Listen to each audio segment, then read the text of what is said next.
So, hello, my name is Laura Bush, and I have a PhD in English. I have been teaching in college and university settings for over 20 years, teaching writing. And I started my business in 2012. It's a writing and consulting business. So people hire me as a writing coach, sometimes as a ghostwriter or as an editor.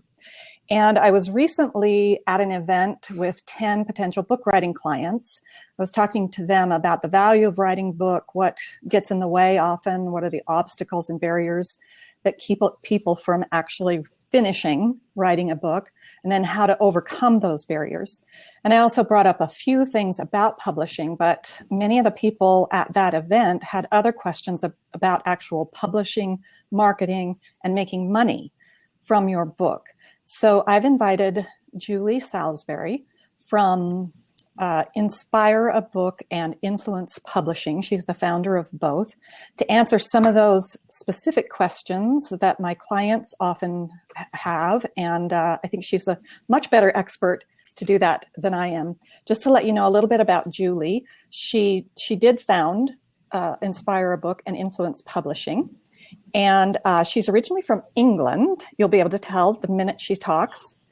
But she now lives with her husband in Bowen Island, which is part of Vancouver, Canada. In November, I also got to participate in a 2-day weekend intensive with Julie that she facilitated. And I was tremendously impressed by how great she was as a facilitator, working this mastermind with 10 people. And by the end of that 2 days, we had a book outline, a title, and a synopsis, and a really great, clear path to writing our books. And so, Julie, thank you for being here today. Did I pronounce your name correctly? Julie Salisbury or Salisbury? How do you pronounce it? Julie, can you hear me? I can. We have a little time delay, and I'm sure that's not just because you're in the south and I'm in the north, but it could be because I'm on a shared internet in the office here. So unfortunately, I'm on wireless. So I'm hoping that my sound's going to be okay. Your sound, sometimes the words, there's a couple of words dropping. So I'm hoping that's not the case for everybody else, and that everybody can hear me okay. Yeah, I can hear you okay. We dropped a couple of words right then, and it might be because I'm on wireless too. I don't have a hard wire in my house. So, Julie, let me ask you the first question. Can you tell us more about your background in marketing and just a little bit about what led to your current business, publishing and marketing books? Yeah, absolutely. So as you mentioned, I'm from the UK, and I worked for a good 15 years in marketing in the UK. I worked in product development, and what that actually was taking products to market. So it's whether it's a bath and beauty product or a seasonal product, we basically we designed the product, and then we found the niche market for it, and then we took it to market. Then by the time I arrived in Canada, which there was a little detour around the world for 7 years, but basically that's another story. But that's actually what led me in your own book, right? Yes, exactly. So I wrote my own book about traveling around the world, and that really led to me realizing that there's a whole lot involved in writing a book. And so for the process of writing the book, I decided, well, I'm just going to treat this like a product. I'm going to treat this like I did in product marketing, and I'm going to apply everything that I do as if I'm just bringing a product to market, because at the end of the day, a book is a product. And it surprised me through as I developed a curriculum, that when you approach it this way, actually books are way more successful in the marketplace, because effectively, a lot of people who write books don't consider who the reader is and who's actually going to buy the book. So if you kind of twist it and put it in reverse, which is standard product marketing, then what we do is we make sure we know who is actually going to be the reader who the market is for the book, and then we develop the book to actually suit that niche. So it's a bit of a different way of actually bringing a book to publication. But we've had amazing success that way. We've published over 80 books, and doing it that way, we found that we know what our market is, we know who we're selling to, and that way we market it right from the very beginning, as soon as we start working on the book. Great. So can you just give people an idea of publishing in the 21st century? I know things have changed tremendously, and if you could explain what a business like influence publishing is, how it compares to other types of publishing, and just the lay of the land. Right. Okay. Yeah, it's interesting because I came into publishing in 2008. And in fact, in 2008, obviously that was the crash, and for just about every industry was affected by the crash. Publishing, believe it or not, was the only industry that grew in that year by 462%. So wow. It was it was an incredible year for publishing, and the reason was it was the first year that independent publishing actually overtook traditional trade publishing. So we'd already seen the movie industry and the music industry catching up, and we had indie movies like Avatar actually winning huge awards, and these it did not go through a movie, traditional movie like Hollywood or somebody like that. So we'd seen this movement in indie and independent authors really was a following on from that. So it was 2008 that happened, and it was as a result of the change of technology. So print on demand really opened up the whole world of publishing to independents, whether that be independent publishers like myself, who previously I would have had to have a big printing press, with the ability of printing 50,000 books at a time and warehousing and huge outlay. But now with the new technology of print on demand, it's basically digital printing. It's like photocopying a book effectively, and you cannot tell the difference between that and a trade published book. And so it changed the industry drastically because it opened it up to more professionals coming into the industry and entrepreneurs actually coming into the publishing industry. So it kind of really shook the whole industry up and gave a lot more options to people, whereas before, only trade publishers published books, and it was very difficult to actually get trade publishers to take on first-time authors. So it opened up the whole market for everybody. Yeah, Julie, just in case people don't really understand the difference between trade publishers and independent, I know you've been using the word indie, but even me, my first book was published by a university press, which would be, because it was an academic book, so that would be a traditional or trade publisher. Other names of traditional publishers, can you give those? And just how is independent publishing different, the advantages and disadvantages of publishing with a trade publisher versus an independent publisher such as your business? So like with Macmillan, Random House, I think. Yeah, Macmillan, Random House, Penguin. Those I know you've said when you go with one of those trade publishers, if they publish your book, and this is what's happened to me, you actually sell your rights, your intellectual property rights to them. So essentially you're selling your business to them. But that's different in independent publishing, right? Yeah, absolutely. So that's one of the main differences, is that with trade publishing houses, people like Random House, and plus there's a lot of smaller trade publishing houses, you actually sell the rights. So when you sell the rights to your book, that means they now own your book. So you do not have any rights to that anymore. Now, the average life for a book is like 90 days nowadays. If the book hasn't sort of moved on the shelf of bookstore within less than say 2 months, then then the book is effectively dead, because all of the bookstores work on sale or return. So they'll put the book on a shelf, and then if it doesn't sell, they basically just send it back to the publisher, and then they just send another book. And then your book is dead, and you will not have the rights to it. You won't be able to have the book reprinted. You won't be able to get copies yourself. And so, you know, if it's your own business, then you've really effectively sold all of your property, all of your content, and you'd have to write another book all over again. With independent publishing, most independent publishers actually allow you to keep the rights to your book, and it's a profit share situation, so that basically it's more like a joint venture partnership, so that you're sharing some of the costs of publishing, but in return for that, you have a bigger say in your book.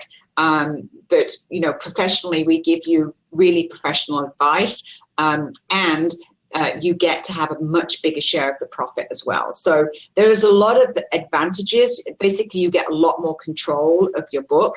But then there's a lot of independent publishers, and it's become a very big marketplace as well. Now, it's not to be confused with vanity presses, because vanity presses do not give any advice. All they do is they have templates, and you're kind of just buying templates and buying, cover designs and buying the services. So there's no one-on-one personalization. There's no one-on-one advice. So that's a very big distinction just there. So you could tell you were in one of those vanity presses. Oh, Julie. So somebody would know they were working with a vanity press if they were doing it themselves, essentially. If they were going through that process, there wasn't really anybody guiding them through the process of publishing and printing their book. They were just getting templates and then just moving along through the process of publishing that way. So what are the criteria that people, what are the criteria people should use then for, if there are a lot of independent publishers, what should people be looking for to make sure they get a good independent publisher and not someone who just wants to essentially, I think, take their money, which I think vanity presses, they'll essentially publish anything, right? And so if you want to find a good, what I think are known as hybrid independent publishers, it's like a mix of trade publishing and the vanity press, something that's your niche. How would you, as a writer, an author, determine that? What are the criteria to determine a good independent publisher? Yes, and it's interesting because actually I noticed that Solutions Turk asked a question, exactly that question. They said, do you have a resource to identify quality indie publishers? So it is actually a very good question. You need to do your own due diligence for a start. So the way to distinguish between a vanity publisher is that basically if they're selling to you all the time and trying to sell services, and they don't know about your book, they haven't read your manuscript, and they don't know anything about your book. If you ask questions about your book and say, well, what do you think of my manuscript? Or do you think I should do this to this chapter? They won't know because they haven't basically read. They're going to take what you send them and they're just going to publish that. So they'll keep trying to sell services to you.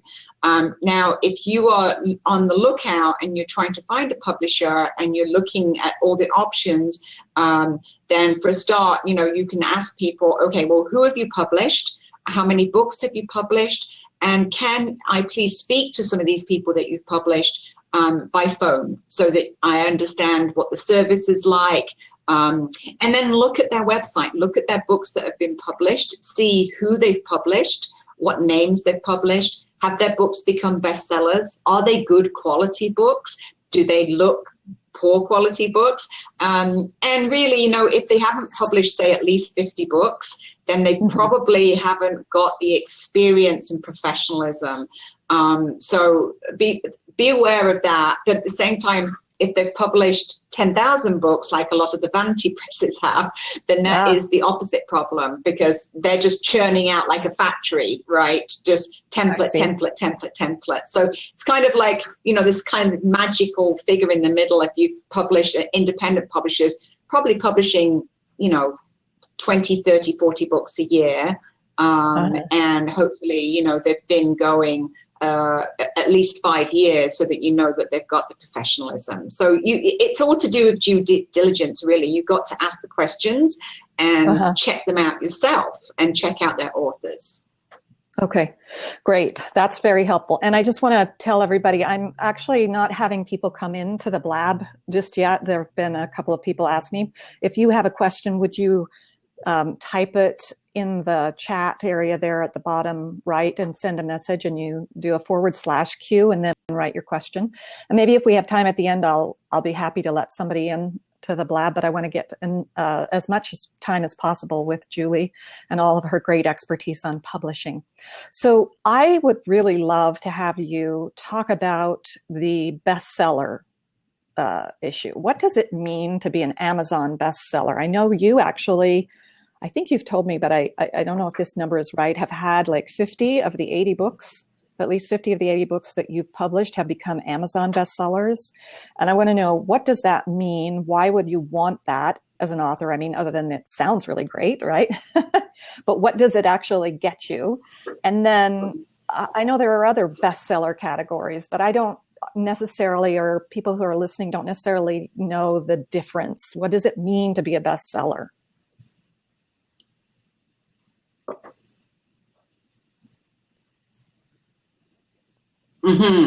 Yeah, there's a lot of confusion because, you know, there's a lot of people talking about being a bestseller.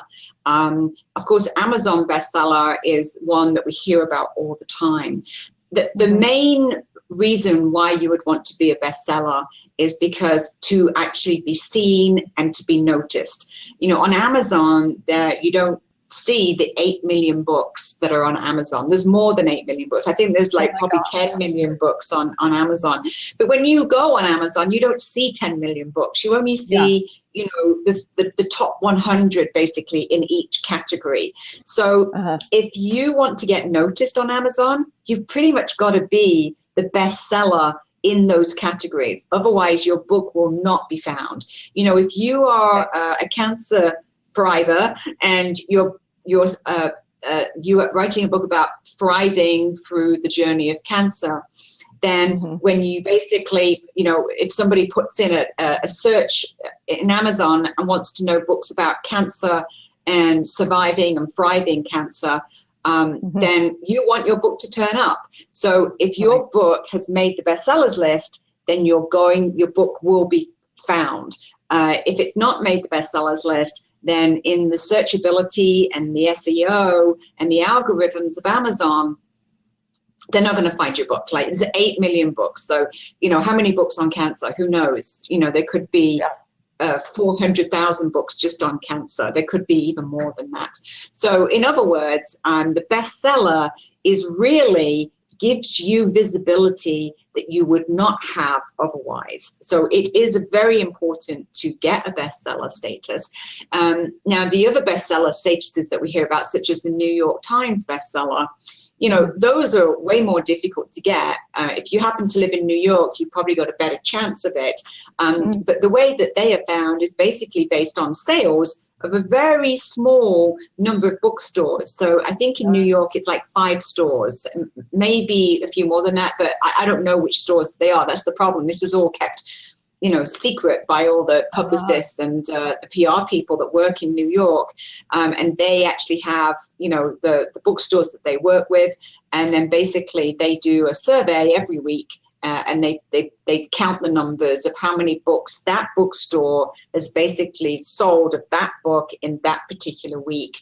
I see. And then that's how you become a New York Times bestseller. So if you were, say, like, you know, like me, a West Coast author, and I don't have any contacts, following, or connection in New York, then it's going to be way more difficult for me to become a New York Times bestseller than somebody, if you lived in New York, you had a following in New York, you were on the local TV and in the local press, etc. So, so it is, you have to understand the rules, you have to understand the algorithms, you have to understand the marketing strategies to actually become a bestseller.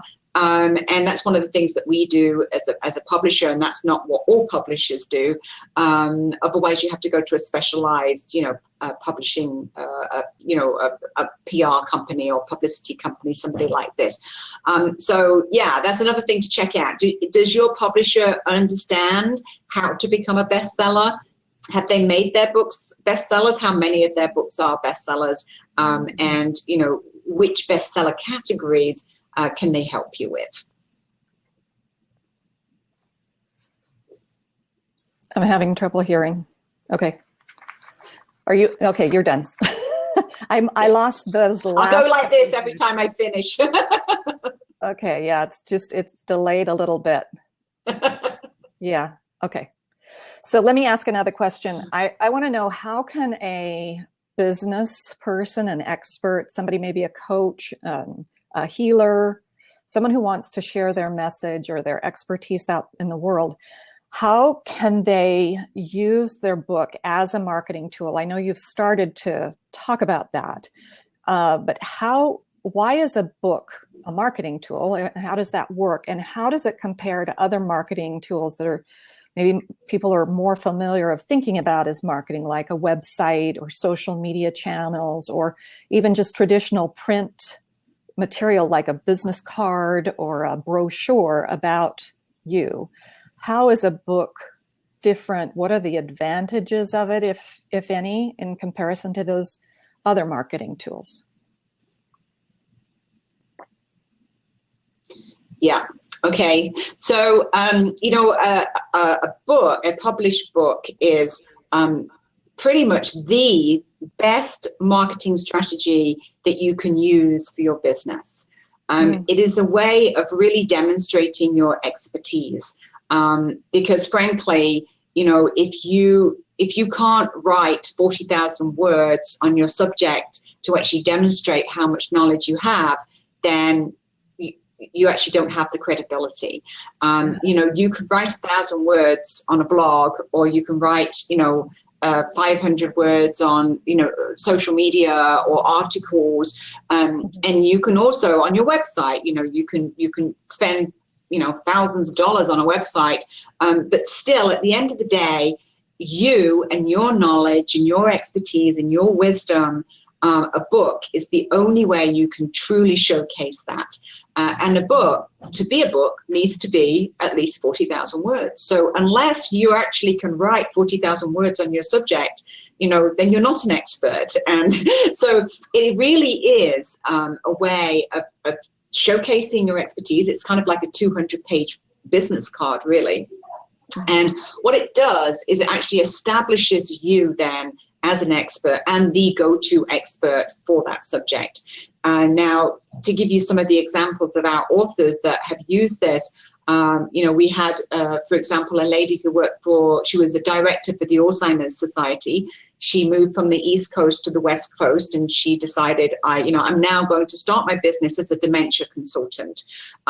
So let me take all my expertise that I have, put that into a book, and then use that as the platform to actually launch my dementia consultant business. Now, when she published a book, within a few months of her book being published, so immediately she was published as an Amazon bestseller campaign. So immediately we did a pre-launch campaign, which meant that the moment she launched, she was already an Amazon bestseller. As a result of that, she started getting local interviews from the media.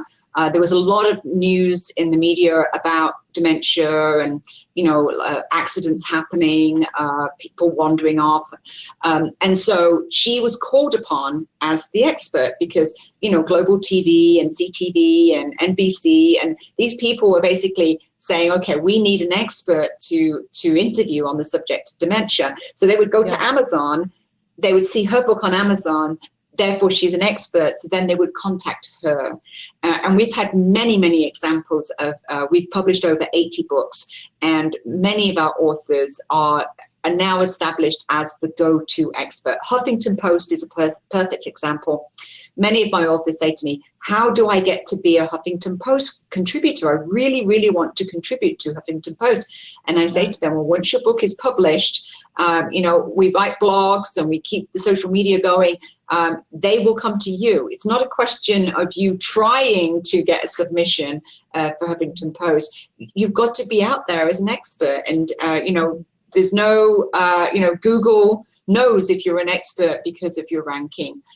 So it will lead to more media interviews. It will lead to more clients. It will lead to more speaking engagements. It will lead to opportunities for coaching. It is the most precious marketing strategy and the best investment you will ever make for your business, ever. And if you are launching a new business, you must launch it with a book. And I was just speaking to a person just now, Nicole. I think she's on here right now, actually. And Nicole is a speaker. And I was saying to Nicole, you know, as a published author, you will get more speaking engagements, definitely, because it really does establish you as the expert. Yes, and I know some. Okay, got it. Some people, or I think some speaking people who need speakers and stuff, they won't actually even hire you as a speaker or ask you to come as a speaker if you don't have a book. I'm aware of that. So having the book is important, and it does become your big business card then. Yes. As I understand, and as I've seen many people use it. And I talk to my clients about how they can use their book both to grow their business, because they can prospect clients, get clients so that they show that they are an expert and there's a resource.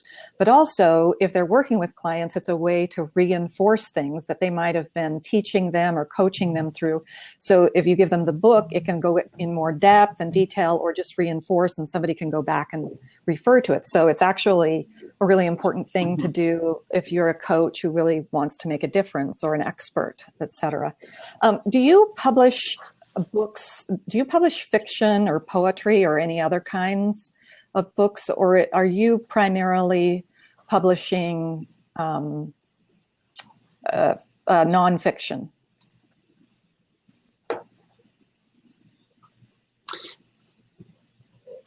Sorry, I lost you for one moment there. Can you repeat the question? Yes. Do you, I know I'm looking here to make sure if anybody has asked a question that we haven't addressed, and I hope people will ask questions because we will get to them. We have some time for those questions. I wanted to know, do you publish books other than fiction, or I mean, nonfiction? So do you publish novels? Do you publish books of poetry? Any other types of books, or is your niche in the expert nonfiction area? I believe you publish some memoirs or autobiographies, but I don't know whether you publish novels and works of, you know, other creative fiction. Or poetry. I'm wondering. Right. So because of the time delay, I didn't quite get all of that, but I think what you're asking is the difference between nonfiction and fiction, and, you know, what do we publish? We mostly publish nonfiction books, and the reason for that is because marketing is so much easier, and we can really help the author when they're publishing a nonfiction book, which is then part of their platform, whether it be an entrepreneur or their story or speaking, or they're perhaps an advocate for a nonprofit. There's so much more we can do to market the book. And I'm sorry to say, bookstores have become almost the worst place to sell books, because it's such a competitive market now. And so fiction books, poetry, they're very difficult books to market, because really right now there is very limited places that you can market those books, and it tends to be book clubs and bookstores. With the internet, it's so much easier to actually market nonfiction books. So even if you're making a choice and you say, okay, I could be presenting my memoir as a creative nonfiction or a fiction book, or I could be presenting it as a nonfiction book, I always encourage people to go down the nonfiction route, even if you do creative nonfiction, so that you're creative with the story, so it's like based on a true story. You will have way more success. It will be much easier to market that book than if you're trying to be competitive in the fiction market. Okay. Over. Great. I have just one other question, and then I'm going to kind of open it up for people to ask their questions. I haven't seen any more, but there might be some come up. Oh, do you have a resource? Oh, no, we've already addressed that. Okay. So I know you mentioned one example of your authors, one who's an expert on dementia. Can you tell us just a few other concrete examples of authors who've been successful at marketing and becoming experts or go-to people, so that people who are listening get an idea of the range of topics and expertises that you actually address? I know there are particular niches that you have quite a number of books in, like health and wellness, I believe, and spirituality and others. But can you just give us a few examples of actual authors and a few more of those? Yeah, absolutely. And thanks for asking, because, again, it's the best way of understanding what the meaning of success is. And Dr. Monod, who is a naturopathic doctor, she came to me to publish a book, and she said, Julie, my dream is I want to be the keynote speaker for the World Health Conference in Paris. And that's my dream. And I'm like, wow, that's a big ask, right? Like the World Health Conference. But sure enough, and what I said to her was, for us to do this, we have to be very strategic about how we approach this for you to be noticed. And so at the time when we know that they're actually looking for speakers, getting the timeline right, we made a window, and we said, okay, we are going to make you an Amazon bestseller for 3 months, this 3-month window, for when we know that that's the window for them to be looking for their keynote speakers. And so we worked very hard to keep her on the bestsellers list, and she was not only the number one on the bestsellers list, number one for naturopathic health, but she was actually the number one health and wellness book. So that's a bigger category. Wow. And so and she was actually, so on Amazon, she made a big noise in terms of, because she not only was on the Amazon bestsellers list across like about 5 categories, but that also meant she was on the best new releases. And best new releases is where all the bookstores go to decide which books they're actually going to their pick. So if you've ever noticed, there's a category on Amazon called hot new releases, and there's actually a top 100 hot new releases. And actually the hot new releases appear on the home page of Amazon as well. So can you imagine, like, how much would it cost to actually get an advert on Amazon's home page? That's what it's equivalent to. I mean, visibility, it's huge. Yeah. So it's worldwide. So we did that, and sure enough, Dr. Monod was asked to be a keynote speaker for the World Health Conference in Paris. So sometimes there's no way that you can get what you want other than really getting out there and actually making sure that you can be seen. Because then it's very organic. There's no you're not trying to push. It's just organic, and you're seen as the expert in your field, and so therefore you're going to get the speaking engagements that go with it. And then as a result of that, obviously she was speaking to a huge audience because it's the World Health Conference. She made amazing connections. Her clinic is, she's got like a 6-month waiting list as a naturopathic doctor. But on top of that, she actually has a college, and so she trains people in the Bowen technique as well. So that really opened up everything in terms of her people registering for her classes and finding out more about the Bowen technique. And she's definitely the local expert. She's always called. She's done, I think she must have done 50 or 60 TV interviews across America. So her book gave her amazing exposure that she could not have got without the published book and without being on the bestsellers list.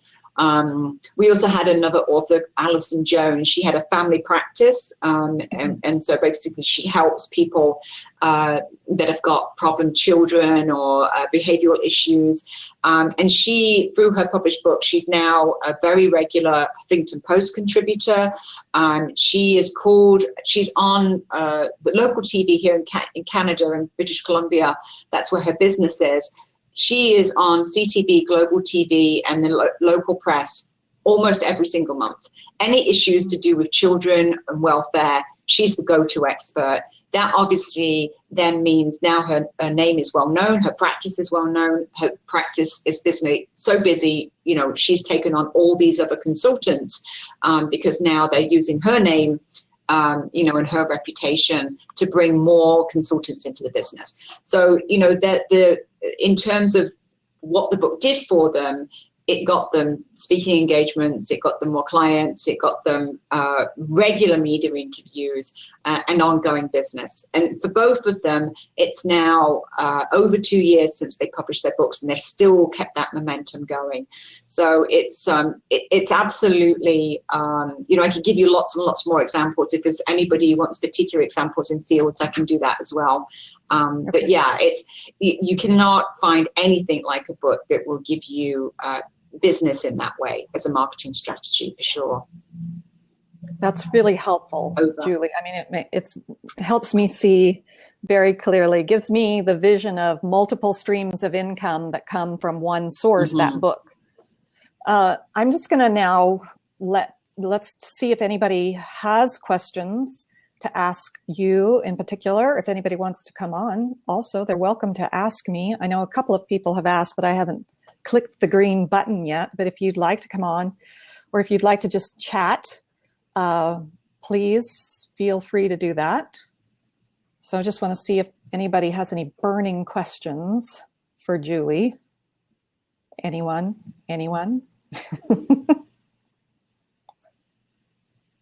I'm not seeing any. So, oh good, yeah, I'd like a drink of water as well. I'm in Phoenix, the dry heat in the middle of winter. So, need to hear more before asking a question. Okay. You're welcome to also ask more questions, Laura. Okay, I can now. So Sarah wants to know how to ask a question. Sarah, all you need to do is put a forward slash in the /Q. That's what you type, and then a space, and then just write your question. So I'm going to show you an example right after that, and it will show up for us. The /Q won't show up, but your question will show up, but you have to have that /Q to get the question up. Okay, so we have Andre, thanks for being with us. And this person says, I think, Andre, you look like a man. So I just got it, but I am intrigued and I need to hear more before asking. I'm an author, but just got in. I'm so glad that you're here, Andre. We'll wait and see if Sarah has a question to ask. Well, I think what I would like to know, maybe Julie, what you could tell authors about is, so you and I are beginning to do some work together, but what do you recommend? What would you say is the process that you take an author through to get published? If you were just to do a broad overview, what happens first, second, third, and fourth, maybe? If you could give a broad overview of how this actually works with an independent publisher. I mean, do they need to contact you before they work with somebody like me to write the book, or do they have a book manuscript and then they go to you? At what time in that process would be ideal and what would you suggest is the ideal way of doing an independent published book?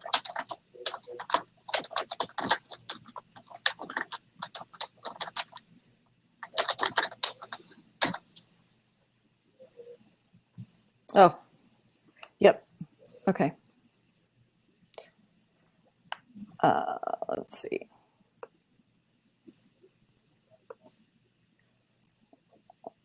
Yes, for those that can hear me, I've lost you, or it says poor internet signal, and so I lost your picture, but now I've virtually lost your audio as well. So I'm happy if you can type a question, I can answer. If people can still hear me okay, then I'm happy to answer any questions. Andre's just replied to say that we can hear you. I don't know if he means, and they can still hear both of us. So it's just that I'm having problems hearing you, Laura. So if you actually just type the questions for me, that would probably be better. Okay, I'm doing that right now. Okay. Although your sounds come back on now, I can hear you. Okay.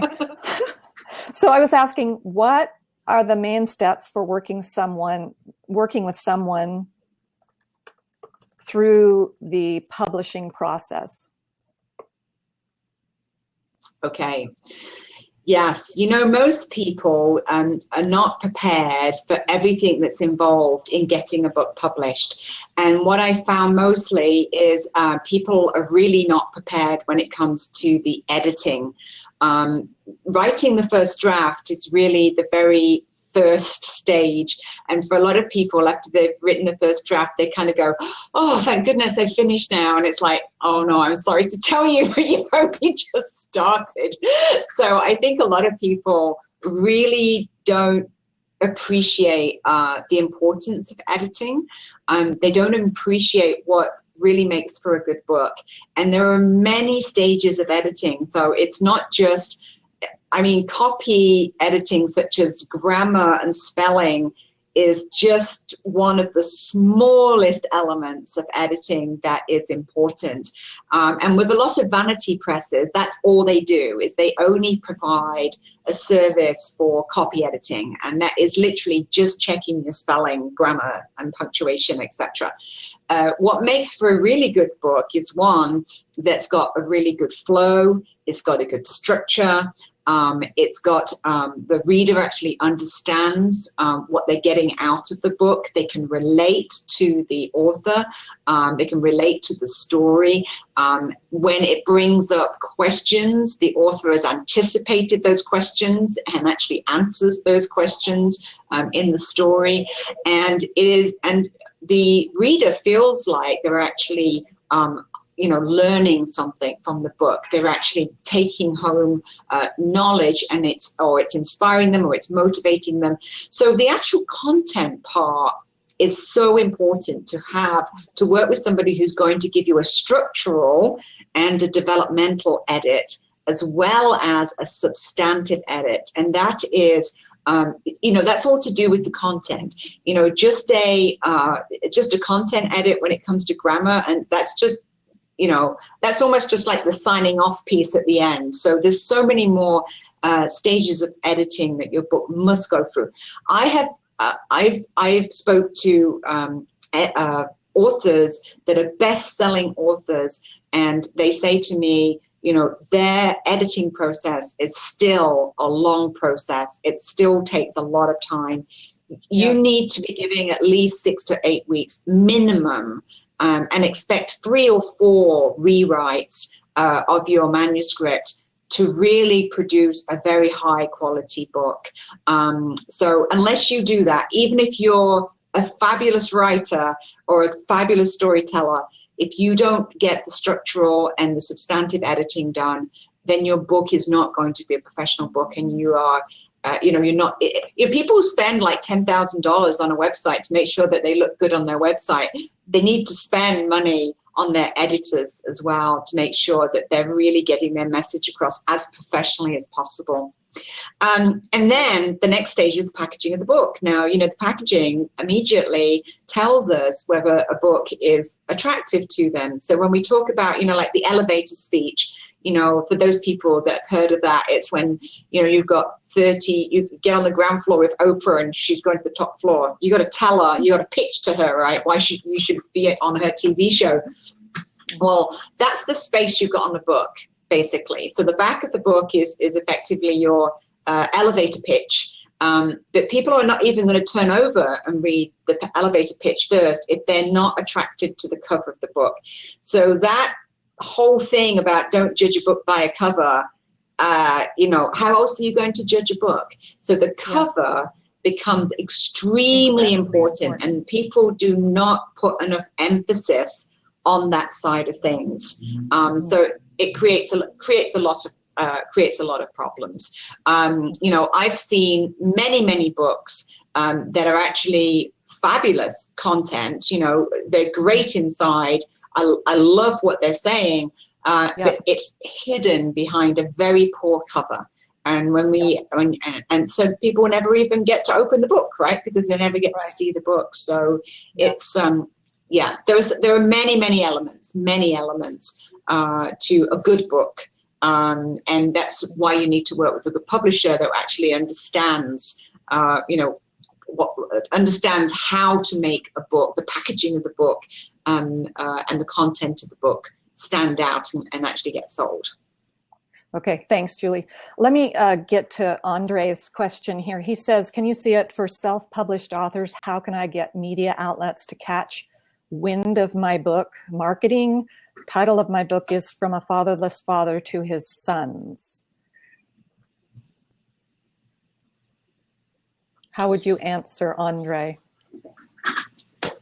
From a fatherless father to his sons. Well, Andre, I think this relates to what I was just saying just now. When I read the title of your book, it's a little confusing, and I'm unsure what your approach is or what you are giving to the reader. So in other words, you know, what the media is interested in is understanding immediately what you're going to give them. And what you're going to give them is basically what the general public wants. So when you were looking at, you know, giving somebody information, trying to get the attention of the media, then one of the first things you should do is look at what's happening in the media right now. So if there are, let's say, for example, there's media news about, you know, what's let's say, for example, there's media news about a father who's just abandoned his son. I'm struggling a little bit to understand your concept. Then you would jump on that media news, and you would and say, look, I'm an expert on this subject. I've written a book about this subject, and you would approach them. Otherwise, the only other way to do it is, as we discussed before, is actually your book is already establishing you as an expert, and those media people are actually going to find you anyway. But if you're struggling to get your message out there, then number one, you have to make sure that your message is very clear, so we understand what the benefits of your book are and what we're going to learn from your book. And then you have to make it very clear to the media what are the benefits. What would be the benefits of actually interviewing you? What are you an expert on? The two things to me are a little confusing. If you're an expert on being a father, then you wouldn't be fatherless. So that's where my confusion comes in. I'm not too sure what you are an expert in, and that might be why you're having a struggle getting the attention of the media, because they're also getting a mixed message, and so they're unsure. You know, what your message is. I hope that helps, Andre. I'm sorry. Yeah, I hope that helps, Andre. Thank you, Julie. Okay. And I think that's where you are so helpful to authors, because you know what the media wants. You understand it from a marketing perspective, rather than go from I've got my book published and then try to get the media's attention. You're thinking from the very beginning, how will we get the media involved immediately or from the beginning? And how do we make sure the title of the book is effective and clear? And Andre says, I was raised without a father, and I'm a single father raising 3 sons on his own. But he says, what you said makes sense. Thank you. So great. Thanks, Andre. One real quick question. Have you had experience with children's book, Julie? For me, as a writing coach and as a ghostwriter, I don't even go to children's books because I know that's out of my field of expertise. I couldn't help people write children's books. They're a whole different realm. They're a whole different distinction. I'm the same. I'm the same. You know, if you genres are very, very specialized. So, you know, you need to go find a publisher or a writing coach or an expert that works with children's books, because they can really help you. So same with fiction. You know, I don't coach people on fiction or publish fiction because, again, I'm not an expert in that field. I did note that Itty Biz JB has got a question which yes. I'd love to address, because she talks about, you know, writing a book is difficult. And I think that I have this objection a lot, and I really want to address it.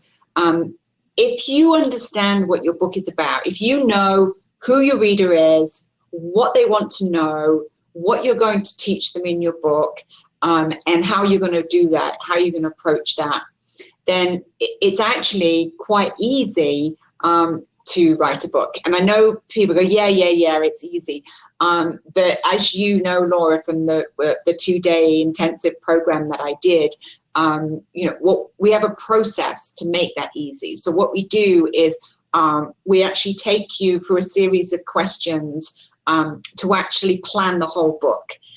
So when you understand what the end goal is, when you understand what you're trying to achieve, then we break it down into 750 to 1,000 word assignments. So basically, you know, we want you to write 2 pages. So what we then do is we try and help you to actually set a writing schedule. As soon as you understand what your foundation is, so, you know, if you're going to do 10 chapters, then we divide those 10 chapters into 5 writing assignments per chapter. So now all you're doing is 1 writing assignment. And if you could do 1 writing assignment a day, then basically if you've got 10 chapters, you've got 5 assignments for each chapter, you know, that's basically 50 writing assignments. So if every day you could write 2 pages, you could have your first draft finished in 50 days. And I think the problem is people don't do the planning beforehand. So then it becomes very overwhelming because you haven't planned. You don't know what you're going to write. So every day you come to your writing, you kind of go, oh, hang on a minute, I've just got to read what I read yesterday. And then by the time you've done that, you're basically out of time, or maybe you're just not inspired to write the next step. Whereas if you've actually planned beforehand, you've got all your writing assignments planned out, you come to your writing every day and you go, oh, you know what, I can't write to that one today. That subject's feeling a bit too sensitive to me, or I'm not feeling in the right mood. Oh, but hang on a minute, I can write that assignment in chapter 8 because that one fills me with joy. So I'm going to do that one today. So you don't even have to write your book in one order, and you certainly don't have to go from the beginning to the end. Most people I've helped actually find it easier to start at the end and work their way backwards. And as long as you've done a plan, you can do that. So it doesn't become overwhelming anymore. It's overwhelming when you don't know what you're doing, or where you don't know what the content is, or where you're going to fit it all in. So I think that if you follow a plan and you're organized, it's not overwhelming. It's overwhelming trying to do it by yourself. Over. Yeah. So great, Julie. And we're coming to the end of the hour. So I just want to let everybody know that Julie and I actually have created a structure for people not to get overwhelmed and actually write a book in the next 16 weeks, starting on January 14th. And if you just go to my website, laurabushphd.com/events, click on events, you'll see information and details about that 16-week seminar. Essentially, the first 4 weeks you'll be working with Julie, and she'll be helping you structure and outline and prepare exactly as she just described for you to write the book. And then I will take over the next 8 weeks and actually work with you and other people. We're only accepting 8 people in this particular webinar so that each person will have a partner and so that we can really give you a very personalized feedback. So you will meet with me for 8 weeks and actually write for the first 4 weeks, the first half of your book, which is 20,000 words. And that will be about 100 pages, and that's 100 double-spaced typed. So they're double-spaced pages, so don't be overwhelmed with that. It's not single-spaced, it's double-spaced. And then the next 4 weeks, you'll write the second half of your book, approximately 8 chapters, 8 to 10 chapters, however your book divides out. And then I'll turn it back over to Julie for the final 4 weeks, and she'll get you all prepared to market, publish, and print. And you can go to Influence Publishing at that point to publish, or if you want to take another route to publish. But you'll be done with your book, and it'll be a great structure so that you don't get overwhelmed and so that you have actual feedback, not only from professional writers and publishers, Julie and I, that is, but also from real readers who will let you know. I know that made a big difference for me in Vancouver, is that even from the start of my book, I had real people, real women. The title of my book is Stop Telling Girls Lies About Money. And I had real women give me feedback, not only on that title, what worked or not about it, but the content. So it's actually really great to be working in a working writing group. So just to and Julie, is there anything else you want to say before I emphasize that what they can do next? Is there anything you want to say? Anything you want to add?